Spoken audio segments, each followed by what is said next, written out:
What is up sa inyo mga ma'am sir? It's your boy Sir Troy. So for today's video, nandito tayo sa Honda Motorista Motors dito sa Muñoz, Nueva Ecija. At sa harapan natin, nandito ang pinakamalaki at pinakamalakas na pang tricycle or panghanap buhay ni Honda. So ito nga po yung Honda TMX 150 Supremo. So ngayon, alamin natin yung kanyang technical specifications, yung kanyang design, at kung may nabago ba sa motor na to, ganun din yung kanyang updated price at kung paano maglabas dito kay Honda Motorista Motors. So umpisa na natin ang video.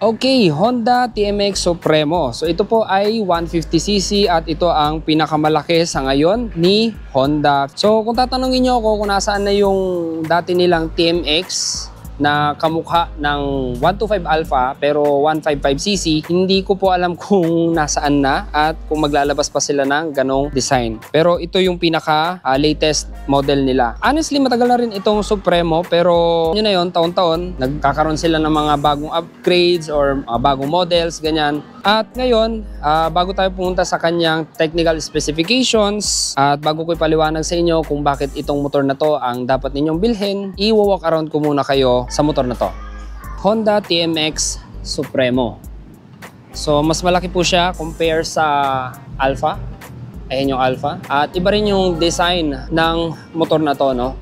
So, unahin natin dito sa likuran. Ayan, malalaki yung kanyang mga ilaw. Halos parang kasi laki na nga ng turning signals itong brake light natin, ano? Unlike sa TMX Alpha, malapad yung ilaw dito sa likuran. Pero meron pa rin siyang clear dito para pag tinurn on nyo yung motor, sabay sa brake light niya, may ilaw na rin tayo sa plate holder. So, turning signals natin, ayan, pati yung brake light, bulb type lahat. Meron tayong reflectorized dito para added visibility pag nagra-ride kayo sa gabi. Malapad na tail fender, meron din siyang grab bar dito na mayroong pwedeng pagsabitan or paglagyan ng top box. Hindi ko alam kung kakasya ang top box dito pero kung hindi naman sobrang laki, I think kakasya na rin. Or pwedeng pagsabitan ng mga kung ano-anong gamit. So may fairings tayo dito, 3-piece, 1, 2, 3. Tapos dito sa harapan, yung cover niya sa CDI yata ito or sa sa carburetor or sa airbox niya, separate na to. So, dalawa yung kanyang shock absorber, pero pwede siyang lagyan ng pang-apat. Ayan, pwede siyang lagyan ng 3 or 4, depende sa inyo kung lalagyan nyo siya ng tricycle or kolong-kolong. Pero kung pang-service nyo lang siya as a single, pwede na po yung mga shock absorber natin. Ayan o, tignan nyo, lalaki ng shock absorber sa loob. So may coil spring siya na adjustable. So gulong natin dito sa likod, naka-spoke rims, radial. Size ng gulong natin 90-90, rim 18. Tapos naka-brake drum po tayo. No? Kulay black yung paint job niya rito. Unlike kay TMX 125 Alpha, silver yung ganito nila. Sa atin namang exhaust, iba rin yung design nito. Naka-high temp na black, pati yung kanyang heat guard. At sa heat guard naman, mahaba hanggang dito. So, maliit na maliit lang yung chance na maitama mo yung paa mo dito sa exhaust. So, meron tayong foot peg para sa pilon or sa OBR. Meron ding protector dito para hindi pumasok yung paa dun sa loob. So, chassis niya, tubulars. So, ating footrest, makapal yung rubber, parang hollow siya or walang laman yung loob. Brake pedals, naka-chrome, kickstarter, ating crankcase, nakakulay black. Pero dito sa kanyang black at headers, nakakulay silver tayo. So ayan, naka-high temp din yung kanyang pipe. Sa design naman ng ating mga fairings, minimal lang yung kanyang design pero mapapansin natin yung sticker ng Honda at TMX Supremo. Ito matte color, meron tayong glossy na sticker. At pagdating naman sa ating fuel tank, naka-glossy black na paint job.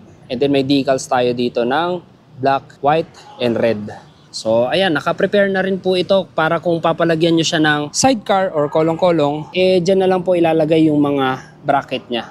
Suspension naman natin sa harapan, telescopic fork.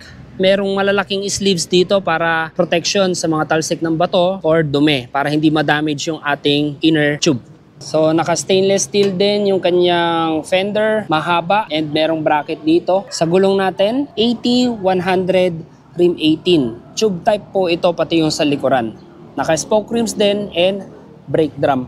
Sa mga ilaw naman natin dito sa harapan, same lang din yung ating turning signals, naka bulb type. And then sa ating headlight naman, naka halogen bulb type po siya. Sa mga wirings natin or yung mga cables, di naman nakakalat, okay naman. Sa ating control panels or dito sa handlebar, meron tayong analog lahat analog tachometer, analog speedometer, total odometer, trip meter, fuel gauge, analog din. And then yung iba, light indicators, neutral, high and low beam, turning signals, and yung ating gear indicator ay digital. So ito po ay 5-speed constant mesh. Sa ating naman mga instrumentation dito, meron tayong passing light, yung ating clutch na naka silver lever, choke, high and low beam, turning signals, horn. Dito naman sa kanan yung ating electric starter button, yung ating brake lever, naka-silver din. Tapos meron tayong malaking bar end slider.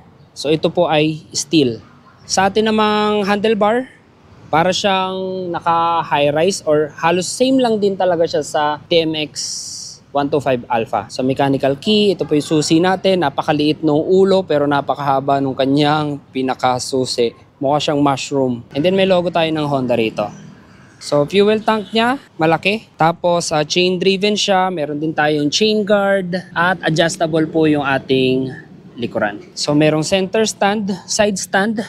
Tapos traditional yung ating transmission pedal.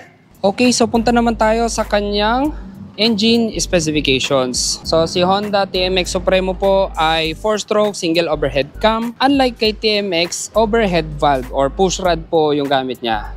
Dito is overhead cam or timing chain na siya. Air-cooled 149cc engine displacement. Kick and click yung kanyang starting system. CDI pa rin po yung ignition system. Naka-brake drum lahat ng braking system. Nabanggit na rin natin yung tire size. Naka-spoke rims. Curb weight niya 127 kilograms. Seat height 782 mm. Ground clearance 163 mm. Fuel tank capacity 10.3 liters. Carburetor system, engine oil capacity 1.2 liters, 5-speed constant mesh manual transmission, bore and stroke niya 57.3 mm by 57.8 mm.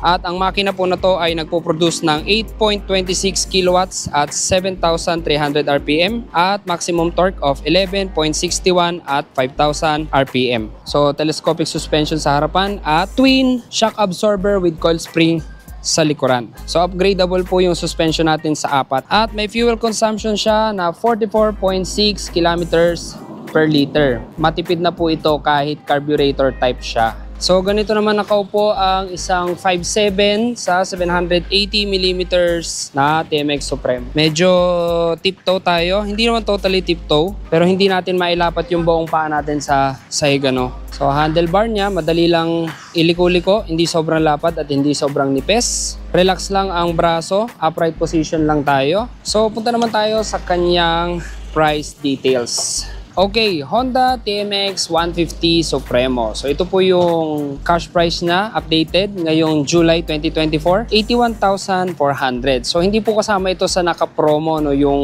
may promo kasi si Honda Motorista ngayon hanggang September 30. Meron silang mabababang down payment or mabababa yung kanilang mga cash price. May less yung kanilang cash price. So 81,400, meron siyang down payment na 6,900 at monthly installment na 4,273 for 3 years. At kung kayo naman ay mag-i-installment, ilalagay ko na lang yung requirements ni Honda Motorista Motors dyan sa description sa ibaba. Okay, so kung nagustuhan nyo yung vlog natin at kung may karagdagan kayong katanungan, i-comment nyo lang dyan sa comment section at sasagutin natin yan agad-agad. So like, comment, share, and subscribe and hit the bell notification para updated kayo pag may bago tayong video. So ride safe and see you on my next one.